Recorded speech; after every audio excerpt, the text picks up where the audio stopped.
श्री स्वामी समर्थ। आज आपण बघणार आहोत शेवचे लाडू। आता हे शेवचे लाडू बनवण्यासाठी आपल्याला शेव पाडावी लागते, पाक बनवावा लागतो। काही वेळेला काय होतं की शेव पाडताना व्यवस्थित अशी तळली जात नाही। योग्य प्रमाणामध्ये ही शेव तळणं गरजेचं असतं आणि पाक सुद्धा योग्य प्रमाणामध्ये करणं गरजेचं असतं। नाहीतर हे पाक जे शेवचे लाडू आहेत त्याचा पाक आहे तो पातळ होतो, व्यवस्थित बनत नाही, शेव सुद्धा व्यवस्थित तळली जात नाही किंवा मग वळता येत नाहीत हे लाडू, किंवा मग वळल्याच्या नंतर सुद्धा कडक राहतात, शेव रसरशीत बनत नाही, खुसखुशीत असे हे लाडू बनत नाहीत। तर मग याच्यावरतीच आपण हा व्हिडिओ बनवलेला आहे। मस्त अशी ह्या व्हिडिओमध्ये संपूर्ण टिप्स सांगणार आहे, तर व्हिडिओ स्किप न करता पूर्णपणे बघा। चला, मस्त अशी ही शेवची रेसिपी तयार झालेली आहे। आजच्या आपल्या रेसिपीला सुरुवात करूया। त्याआधी मी ऐश्वर्या फूड गॅलरी अँड ब्लॉगमध्ये तुम्हा सर्वांचं मनापासून स्वागत करते। अजूनपर्यंत आपल्या चॅनलला सबस्क्राईब नसेल केलं तर पटकन सबस्क्राईब करा आणि बेल आयकॉन देखील प्रेस करा। चला, तर मग बघू शकता किती खुसखुशीत झालेला आहे हा लाडू, आणि पाकात जी शेव आपण टाकलेली आहे ती एकदम रसरशीत शेव झालेली आहे। व्यवस्थित असा त्या शेवने पाक देखील सोचून घेतलेला आहे आणि पाकाचं जे प्रमाण आपण घेतलेलं आहे, साखरेचं प्रमाण, ते सुद्धा परफेक्ट आहे। तर आता आपल्याला शेव बनवण्यासाठी किंवा मग शेवचे लाडू बनवण्यासाठी अगोदर आपल्याला शेव पाडायची आहे। तर शेव पाडण्यासाठी मी इथं घेतलेलं आहे बेसन। आता जो कप आहे त्याच कपाने मी इथे 2.5 कप एवढं बेसन घेतलेलं आहे। आता यामध्ये पाणी टाकून आपल्याला हे मिक्स करून घ्यायचं आहे। पाणी टाकताना थोडंच पाणी टाकून घ्यायचं आहे, एकदाच हे पाणी टाकायचं नाही आहे बेसनमध्ये, नाहीतर बेसनच्या गुठल्या तयार होतील, गाठी तयार होतील आणि त्या व्यवस्थित असं हे बेसन आहे ते मिक्स होणार नाही।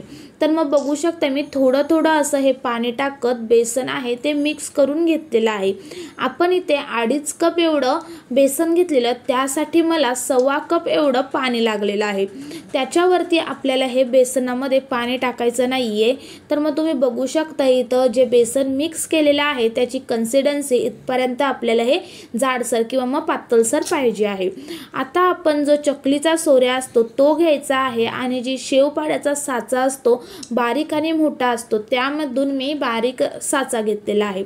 आता जो चकलीचा भांडं असतं त्यामध्येच आपल्याला तो साचा टाकायचा आहे आणि हे जे आपण मिक्स केलेलं बॅटर आहे बेसनचं किंवा मग शेव पाडण्याचं ते आपल्याला त्यामध्ये भरून घ्यायचं आहे। पण भरताना त्यामध्ये हवा राहणार नाही याची आपल्याला काळजी घ्यायची आहे। जर हवा राहिली तर व्यवस्थित अशी शेव पडली जाणार नाही किंवा मग पाडताना खूप सारे प्रॉब्लेम येतील तुम्हाला। आता हे जे आपण बॅटर मिक्स केलेलं आहे त्यामध्ये अजिबात ही गुठल्या न ठेवता हे बॅटर आहे ते मिक्स करून घेऊनच आपल्याला हे सोऱ्यामध्ये किंवा मग त्या साच्यामध्ये भरून घ्यायचं आहे। चला, आता आपण शेव पाडायला घेऊया। शेव पाडण्याआधी अगोदर तेल व्यवस्थित गरम झालेलं आहे की नाही हे चेक करायचं। तेलामध्ये पीठ टाकायचं, थोडंसं पीठ जर व्यवस्थित असं लगेच वरती आलं तेलावरती तर समजून जायचं आपलं जे तेल आहे ते व्यवस्थित असं गरम झालेलं आहे। त्यानंतरच आपल्याला या तेलामध्ये शेव पाडायची आहे। आता शेव पाडल्यानंतर आपल्याला ती 10-1 सेकंदानंतर लगेच पलटायची आहे, म्हणजे थोडा वेळ तिला फक्त सेट होऊ द्यायची आहे। सेट झाल्यानंतर आपल्याला लगेच पलटायची आहे। साधारण 10-1 सेकंदानंतर मी एकदा ही पलटून घेतलेली आहे। तर मग बघू शकता इथं शेव आहे ती मस्त अशी तयार झालेली आहे। आता शेव पाडताना तेलामध्ये पाडली की त्याच्यावरती बुडबुड्या येतात तेलावरती, त्या मंद झाल्याच्या नंतरच आपल्याला ही शेव आहे ती पलटून घ्यायची आहे।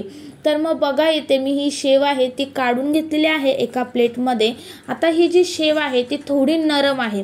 आता आपल्याला अशा प्रकारेच बाकीची जी शेव आहे ती पाडून घ्यायची आहे।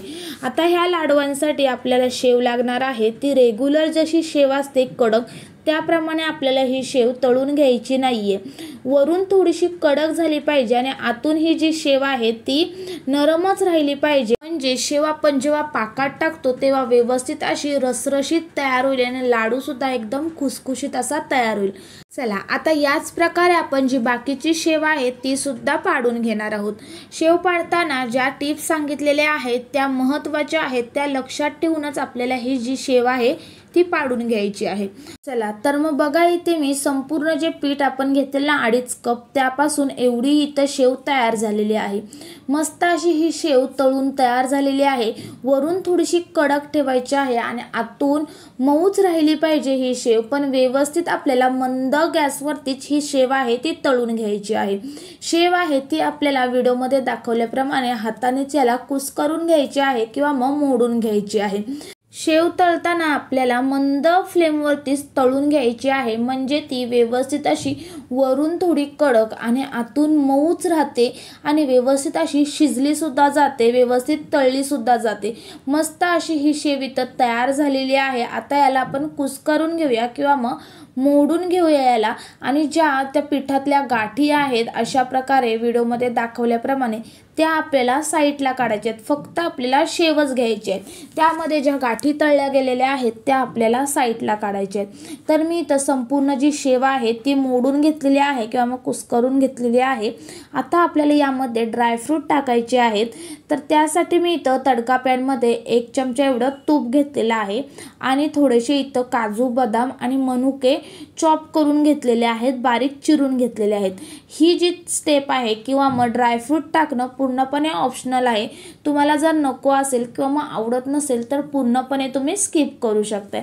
आता याला आपल्याला थोडासा कलर चेंज होईपर्यंत किंवा मग गोल्डन रंग येईपर्यंत याला तळून घ्यायचा आहे आणि याला आपण साईडला ठेवूया। चला आता शेवचे लाडू बनवण्यासाठी शेव तयार करून ठेवली आहे। आता आपण पाक बनवूया। आता पाक बनवताना सुद्धा व्यवस्थित असा पाक तयार होणं गरजेचं असतं, नाहीतर शेवचे लाडू आहेत ते वळताना प्रॉब्लेम येऊ शकतात किंवा मग नंतर बनवण्याच्या नंतर सुद्धा ते कडक होऊ शकतात। तर मग बघू शकता इथं ते आपण जेवढं इथं पीठ घेतलेलं तेवढंच इथं आपल्याला साखर घ्यायची आहे।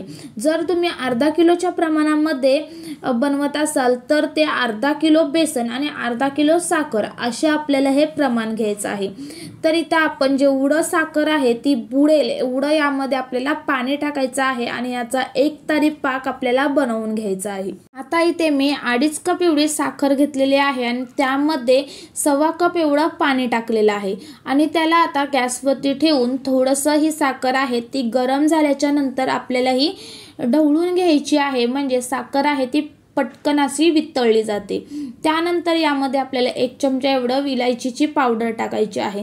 जर तुम्हाला जायफळ आवडत असेल तर जायफळ थोडंसं खिसून टाकलं तरी सुद्धा जमू शकते आणि याचा 1 तारी पाक आपल्याला बनवून घ्यायचा आहे। आता 1 तारी पाक बनलेला आहे की नाही हे कसं समजायचं, तर जो आपण पाक घेतो आणि वरून टाकायचा चमच्याच्या किंवा पळीच्या साहाय्याने पाक, तर मग रिव्हर्स गेला तर समजून जायचं की हा पाक आहे तो व्यवस्थित असा तयार झालेला आहे। 1 तारी पाक जेव्हा आपण बनवतो तेव्हा तो चमच्याने जर तुम्ही वरून टाकला तर त्याचा टिपका पडतो किंवा मग अशी धार पडली जर त्या पाकाची तर ती धार असते ती रिवर्स जाते, म्हणजे हा जो पाक आहे तो व्यवस्थित असा 1 तारी पाक आहे तो तयार झालेला आहे। त्यामध्ये जे आपण ड्रायफ्रूट तळून ठेवलेले ते टाकायचे आहेत आणि व्यवस्थित असं मिक्स करायचं आहे। आता हा जो पाक आहे तो 1 तारी पाक बनलेला आहे की नाही हे ओळखण्याची दुसरी पद्धत म्हणजे जेव्हा आपण पाक तयार करतो त्याच्या टोपाच्या किंवा मग कढईच्या साईडला जो पाक असतो तो चेक करायचा आहे। जर आपली 1 तार बनली तर व्यवस्थित असा हा पाक तयार झालेला आहे। कधी पण पाक तयार करताना साईडने चेक करायचा, मधीतून चेक करायचा नाहीये। तर मग आता हा पाक आहे तो मी गॅसवरून खाली उतरवून घेतलेला आहे आणि त्यामध्ये जी आपण चुरून ठेवलेली जी शेव होती ती टाकून घेतलेली आहे आणि त्याला व्यवस्थित असं मिक्स करायचं आहे।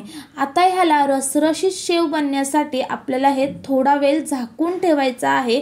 जेवढा हाताला सोचेल एवढा आपल्याला थंड होईपर्यंत झाकून ठेवायचं आहे।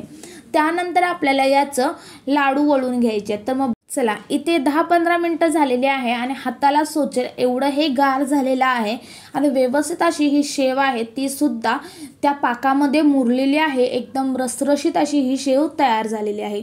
आता आपण लाडू वळून घेऊया। तर बघू शकता तुम्ही मस्त असे हे लाडू वळले जातात, अजिबात ती तुटत नाहीत किंवा मग कडक सुद्धा बनत नाहीयेत। आपण जे यामध्ये साखरेच्या पाकाचं जे प्रमाण घेतलेलं आहे ते व्यवस्थित आणि परफेक्ट असं झालेलं आहे। जर तुम्हाला असं वाटत असेल की हा पाक आहे तो जास्त आहे किंवा मग जास्त झालेला आहे किंवा पातळ झालेला आहे हा पाक, तर अगोदरच हा पाक आहे तो अगोदर काढून ठेवायचा साईडला थोडासा, त्यानंतरच आपल्याला या पाकामध्ये शेव टाकायची आहे। त्यानंतर जर तुम्हाला असं वाटलं की यामधला जो पाक आहे तो कमी झालेला आहे, तर तो अगोदर आपण साईडला काढून ठेवलेला आहे पाक तो थोडासा गरम करायचा आहे। त्यानंतर आपल्याला या लाडूमध्ये टाकून आपल्याला लाडू वळून घ्यायचे आहेत। व्यवस्थित असं हे परफेक्ट प्रमाण आहे। जरी तुमचा पाक चुकला किंवा मग एक्स्ट्राचा झाला तर तुम्हाला हे टिप्स सांगितलेली आहे, जर तुम्ही ही टिप्स फॉलो केलीत तर व्यवस्थित असे हे लाडू आहेत ते एकदम रसरशीत आणि खुसखुशीत असे हे तयार होते। चला, मस्त अशी ही लाडू तयार झालेले आहेत। संपूर्ण जेवढा आपण पीठ घेतलेलं त्यामध्ये 1 किलो एवढे हे लाडू तयार झालेले आहेत। आता हे जे लाडू आहेत ते तुम्ही अजिबात याला पाण्याचा हात न लावता किंवा मग पाण्याचा अंश न लागता हवाबंद डब्यामध्ये जर ठेवले तर 15-20 दिवस अजिबातही खराब होत नाही, अजिबातही वास येत नाही। जसे आपण पहिल्यांदा बनवतो तसेच हे लाडू खुसखुशीत रसरशीत एकदम व्यवस्थित टेस्टचे लागतात 15 दिवसानंतर सुद्धा। मस्त अशी ही रेसिपी आहे, झटपट होणारी आहे। लाडू बनवणं, शेवचे लाडू बनवणं सर्वांना अवघड वाटतं, पण या व्हिडिओमध्ये तुम्हाला मी सोप्या पद्धतीने हे लाडू बनवून दाखवलेले आहेत। व्यवस्थित असे रसरशीत आणि खुसखुशीत लाडू तयार झालेले आहेत। जर तुम्हाला ही व्हिडिओ आवडली असेल तर व्हिडिओला एक लाईक नक्की करा। त्याचबरोबर आपल्या चॅनलला सबस्क्राईब करायचं विसरू नका। अशाच नवनवीन रेसिपी आपल्या चॅनलवरती अपलोड केलेल्या आहेत, तर एकदा जाऊन नक्की चेक करा, चॅनलला एकदा नक्की भेट द्या। जर तुम्हाला व्हिडिओ आवडला तर तुमच्या घरातील सदस्य, मैत्रिणी आणि जास्तीत जास्त नातेवाईकांसोबत शेअर करा। चला, आणखी एक अशाच नवीन व्हिडिओसोबत भेटूया, तोपर्यंत बाय बाय।